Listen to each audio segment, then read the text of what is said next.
Whoa, this knife is really good. Oh, everybody clicked away already. So, supposedly this should be the new best knife in the whole world. Yeah, I'm a skeptic, because I don't believe so, but this is the LT Wright. And everybody said, DBK, go to LT Wright knives. They are amazing. We wrote to LT Wright, said, can we please have a knife for review? No, we don't have one. But now we bought one, even though they're almost always out of stock. And I have to say, I start off skeptical, to be honest. Martin, you? Yeah, me too. Oh. Why is you skeptical? It's got a steel that we've never ever tried before. First of all, the handle is pretty blunt, it lacks ergonomics. I think that could be a negative point, but having said that, traditional Pucos also don't have like very ergonomic handles, also pretty round. Secondly, the looks. I do not really like the looks. I do not. It's very simple. You know what it reminds me a little bit of? A Kephart knife. I'm starting to like it a little bit more. That is one of the sharper blades that we have seen so far. I'm gonna give this a 9 out of 10. 9 out of 10, Martin? Good start for LT Wright. Whoa! That sharpness, it really is crazy. I mean, that is sharper than any bark river we've ever tested. Yeah? And it's a true Scandi grind. Ooh! Oh, yo. Whoa! You know what? It actually feels like a traditional bushcrafting knife, so I'm gonna treat it like a traditional bushcrafting knife. And as an edge retention test, I'm gonna make a friction fire. Yeah? Whoa. And I'm gonna make it from scratch, actually. This video is sponsored by Civivi and We Knives. Citizens of the world, today is a day of celebration, a day of joy, a day of sharp. Today is National Knife Day! Meet the Suncut Arc Blast. Good luck finding another knife that is this price class, looking this slick and opening this smooth. Or the Civivi Vision FG. With these looks, it might as well be in the collection of a millionaire. Let me tell you, there's a knife for every price class. Suncut, the one for every budget. Civivi, where the bang meets the buck. And We Knife for the no compromise high end. Tell them, Mickey! Don't forget the no compromise We Cubit. Superior CPM 20 CV steel that comes as sharp as a razor. Whoa. It's really sharp. You have until August 26th to get a free patch with every order above $29. So hurry up to the link in the description. Participating dealers only.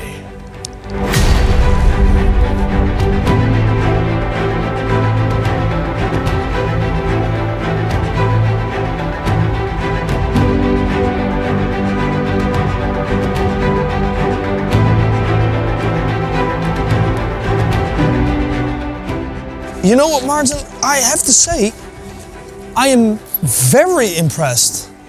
Even though I was very skeptical, I was negative Nancy. I'm very impressed with the performance of this knife up to now. Okay.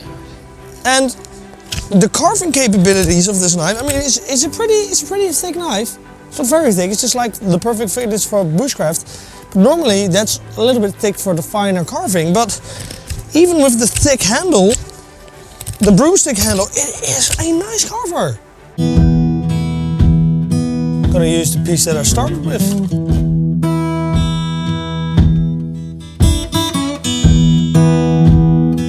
Ooh! Oh, what happened? This is smoke on exactly the wrong side. It's smoking on the handle.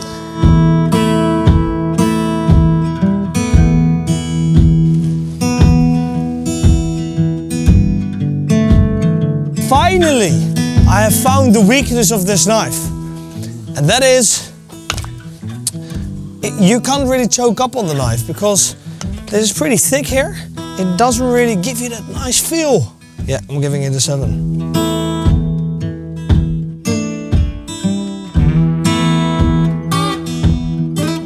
Come on, Mickey, it's smoking on both direct sides. Don't give up.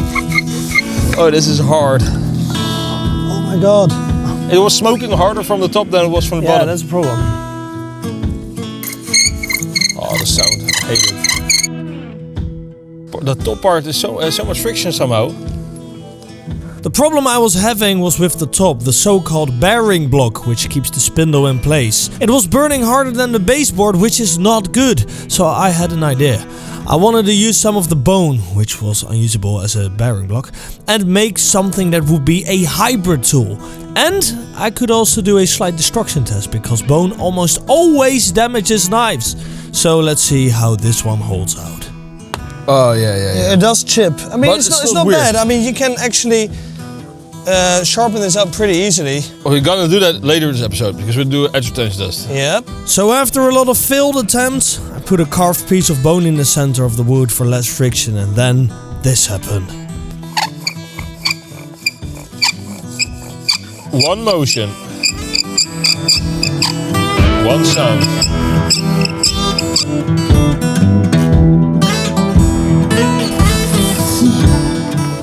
Oh, that's a big pile, Mickey. I think I did it! I did it! Oh. I did it! I did it! I finally have a goal. Nice. I finally did it!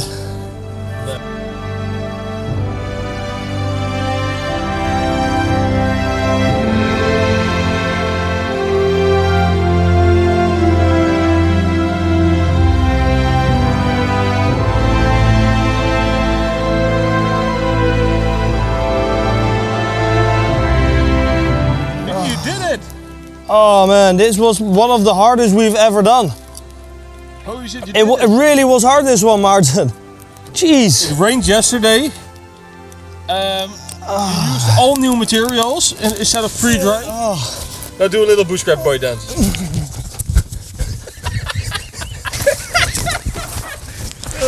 Now that we know that it is more than capable of making a fire, we have to see if this PSB-27 steel is capable of handling hard use, especially because it is kind of like an upgraded D2 steel, which has broken a few times on our channel.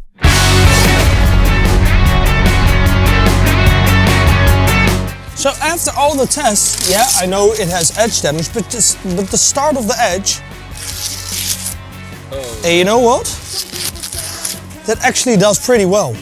For all the stuff I've done to it, and that has obviously also touched bone.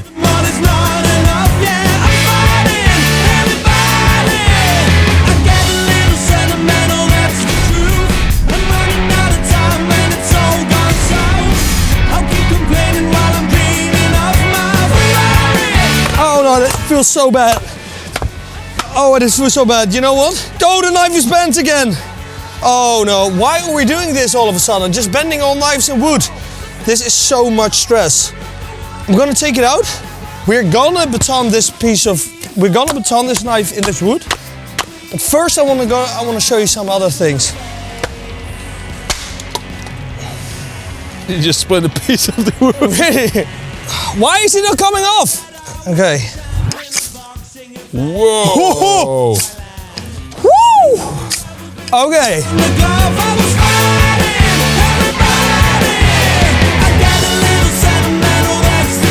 This is probably a 9 out of 10 for fire steel scraping. Damn, and what is that great fire steel that you have? A DPK XSL fire steel available at dpkshop.com, not to be underestimated. Sadly, the edge was too damaged to go on and test the edge retention. So after a quick sharpening job with next week's sponsor, we tested the PSB steel against some normal D2 steel with some rope cutting. We start off with one cut. Perfect. Perfection, okay. Oh. Not perfect anymore. 3. Yo! Well, that's a different cookie. Oh my God, Martin! Are you witnessing this? Yeah, you are surprised, but this is what I expect from D2. Let's do 5 cuts total.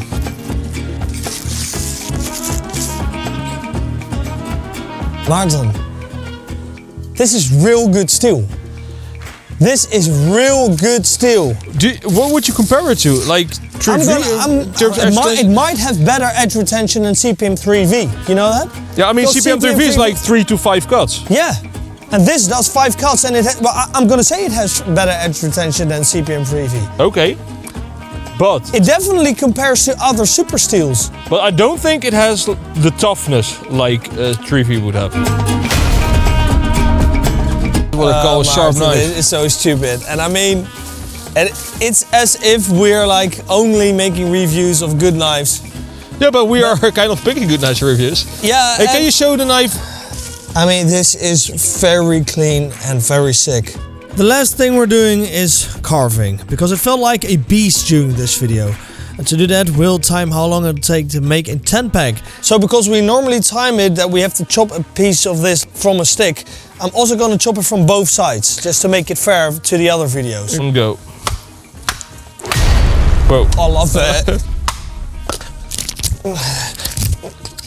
Look at that. I have to say, this carves like a champ, Martin. It is unbelievable. 30 I love seconds. It. You know what? Stop. This is your 10-pack. 45 seconds. Have we ever made a 10-pack that fast?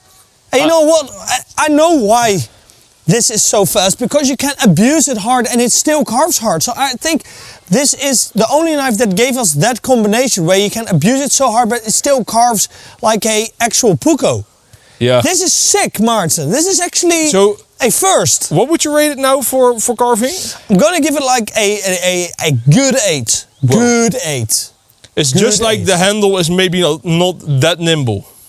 No, but it is. I am very impressed with this knife, Martin. I am very impressed. Now, let me just baton this bloody piece in half and let's get to the conclusion, because I got something to say about this knife. Protection!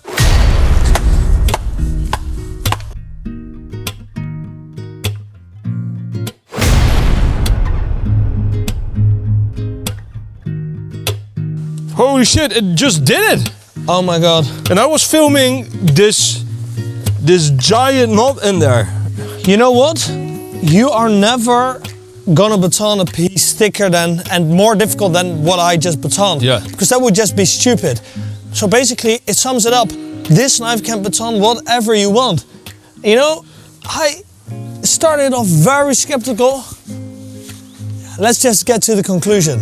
This knife actually proved us wrong. Yeah, but big time. But big you know time. what we didn't prove wrong? Our giveaway. Because Yo. it's always shining. We are giving away the F1 Pro LMAX thanks to DBK. We are giving away a Valknieven S1 thanks to DBK. We are giving away a Valknieven A1 thanks to Blade HQ. A Mythos Humera Prominence thanks to Mythos Humera. A Morani Kansbol thanks to Knives and Tools. A Midgard X Volks Meskwaki thanks to Tools for Gents. A Cold Steel Formax Scout thanks to Cold Steel Deutschland. And an MKM Maximo thanks to MKM. The winners are only announced through email and at the end of the video once a month. So the only thing you need to do is join our Patreon and support us. And Mickey, Patreons gonna get a head start in buying the new DBK knife that is coming in September. The LT Wright Genesis, our broomstick friend. I have to say, Martin, it is one of the best knives we've tried on this channel. Damn. And it is so stupid because it doesn't look that way, but it performs that way. And I cannot lie, if a knife carves that well, if it batons that well, if it keeps its edge that well, how can I not like the knife? I like the looks of the Valknieven COS more, and everybody knows that. But yeah, does this knife perform better than the Valknieven COS on almost every front? Yes! People of our channel, they kept telling us every time we had like something bad to say about a brand like Bark River, they said, guys, try LT Wright. And because of the looks, we often thought to ourselves, yeah, are we going to try this? This is pretty hard to find in Europe. Yeah. But now we understand why everybody was moving to this brand. Is this a Bark River replacement? No. I don't even say that they necessarily compete with each other, because this is a true Scandi out of the box. The Bark River has its own place and its own space, and the LT Wright has its own place and own space. And I gotta say that Bark River's quality is going up again, as far as I've heard. Yeah. LT Wright is always gonna be a good knife, no matter how good Bark River becomes. I gotta say, the sheaths of the LT Wright, they are higher quality than the Bark Rivers. Yeah. Something about the PSB-27 steel. I think it's a great steel. Does it fill a hole in the knife world that we needed? I don't think so. Like CPM, I would maybe still pick something like CPM 3V over this. I think this is stainless though. But does it fill like a hole that was needed to be filled? No, but it's a great steel. If this ergonomic would be changed to more of a woodlore type of design, I'm gonna say this is probably up there with the best knives ever made. Mickey, I just want to say thank you everybody for watching. Check out the knife, link in description. Also check out the sharpening system from our sponsor because we literally put like a factory new bevel on it. Yeah. Thank you. Bye! Zo belachelijk goed. Zo belachelijk goed.